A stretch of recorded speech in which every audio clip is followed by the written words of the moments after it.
É meu convidado no Jornal do Dia Vasco Marcos Correia, presidente do Conselho Distrital de Lisboa da Ordem dos Advogados. Doutor, muito boa noite. Falamos há aproximadamente 3 semanas.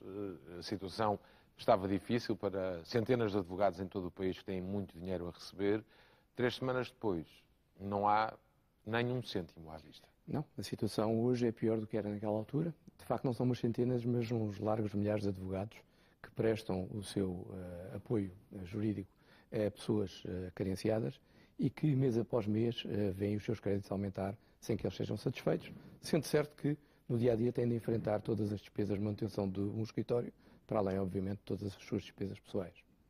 E esses advogados não são advogados no topo da carreira, são advogados no início de carreira, o que complica ainda mais a situação, porque precisam de dinheiro urgente. Verdade seja dita que existem vários tipos de advogado no apoio judiciário. Sim, mas verdade, grosso modo. Existem muitos advogados em início de carreira no apoio judiciário, mas existe também muita gente que faz apoio judiciário, quer por necessidade, quer por vocação.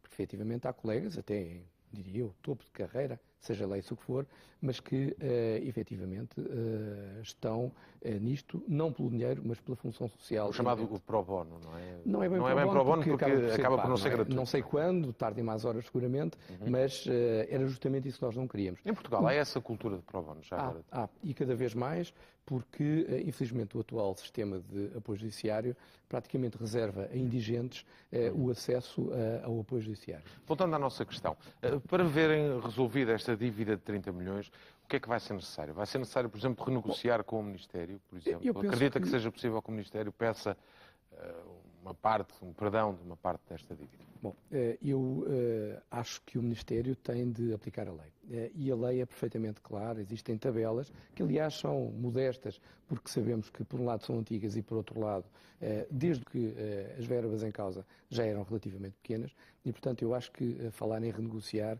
não faz qualquer espécie de sentido. O que faz sentido, e o Estado tem que se afirmar cada vez mais como uma pessoa de bem, é, tal como cobra as suas receitas nos prazos estipulados, deve pagar as suas despesas, as suas dívidas nesses mesmos prazos. Quanto é que custa cada hora de apoio judiciário ao Estado? Bom, não são pagas à hora, diferentemente, enfim, da advocacia, diria, particular. Mas tem um preço tabelado? Têm preços tabelados para tipos de atos, para intervenções, mas são obviamente iguais para qualquer advogado que esteja inscrito no sistema de apoio judiciário. Pode-me dizer quanto é que, por exemplo, estamos a falar de que valores? É muito variável. Os valores são bastante baixos quando comparados com a advocacia privada e variam muito porque há processos cíveis, há processos laborais, há processos penais e, portanto, não é fazer uma média do custo de cada um dessas intervenções. Acredito que seja difícil, mas para que eu e em casa também os nossos telespectadores possam perceber. Pode variar entre muito poucas centenas de euros e alguns poucos milhares de euros. Não existe de facto uma bitola. Repare, existem julgamentos que as respectivas sessões da audiência se prolongam ao longo de meses, às vezes há dezenas, centenas de intervenções e, portanto, não é possível. Mas em termos médios eu diria que entre 500 euros ou até menos do que isso, e 2.000, 3.000 euros. O valor andará por aí. Se não forem pagos estes 30 milhões de euros, o que é que a Ordem dos Advogados tenciona fazer? Já os temos visto a fazer vários apelos, já vos temos visto dar várias entrevistas e explicar que a situação está insustentável. Ora, quanto mais insustentável fica a situação e com o andar do tempo, a tendência para radicalizar será maior também, ou não? Eu receio bem que sim, e eu acho que cada vez mais o nosso país, mais do que radicalização, precisa de concórdia. E, de facto, é necessário que se encontre um plano.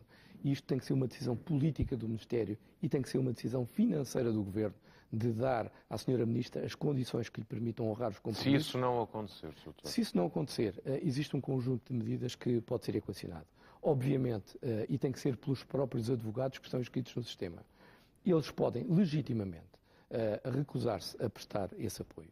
Sendo certo que, me parece que aqui há um conflito de interesses que tem que ser dirimido com muito cuidado. As pessoas que recorrem ao apoio judiciário são pessoas naturalmente carenciadas. E, portanto, eu acho que a maior das injustiças que poderia ser feita a essas pessoas era, de facto, os advogados, em globo, recusarem-se. Muito concretamente, espera um cenário desses? Eu espero que não cheguemos lá. Agora, que de facto é lícito aos advogados considerarem a possibilidade de recusar aqueles serviços que não sejam, aquelas defesas que não sejam urgentes, em que não estejam em causa pessoas que estejam presas, detidos presos, em que não exista propriamente, enfim, um dano, uma perda de um direito, acho que é uma possibilidade. Antes disso, porém, os advogados podem considerar a possibilidade de demandar civilmente o Estado para o pagamento dessas quantias. Eu gostava só de dizer mais duas coisas. Dou-lhe 20 segundos, não lhe posso dar mais. Só para termos uma ideia do que é que estamos a falar. Os pagamentos em atraso são cerca de 30 milhões de euros, o que significa que, numa lógica anual, há 55 milhões de euros de apoio judiciário. O orçamento geral do Ministério da Justiça são 1.490 milhões de euros. Portanto, nós estamos a falar de uma gota d'água no meio do oceano, mas uma gota d'água muito importante para os 9.000 advogados que fazem apoio judiciário. Dr. Vasco Marques Correia, muito obrigado pela sua presença nesta edição do Jornal do Dia. Muito obrigado, boa noite.